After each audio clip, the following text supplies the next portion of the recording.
ये लो, तुम भी लो। अरे बेटा, तुमने अपनी मम्मा को क्यों बांध दिया? अरे पापा, ये हमारी मम्मा नहीं, ये तो मॉन्स्टर है। मैं तुम्हें बम से उड़ा दूंगा।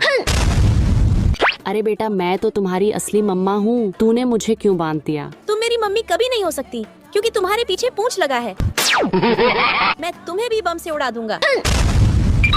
अरे बेटा, मैं तो तुम्हारी असली मम्मा हूँ, तुम मुझे खोल दो। नहीं, तुम मेरी मम्मी कभी नहीं हो सकती। तुम्हारा असली रूप देखकर सबका होश उड़ जाएगा। लेकिन वो देखने से पहले आप भी अपनी मम्मा से प्यार करते हो तो वीडियो को लाइक करके चैनल को सब्सक्राइब कर दो और कमेंट में आई लव मम्मा लिख दो।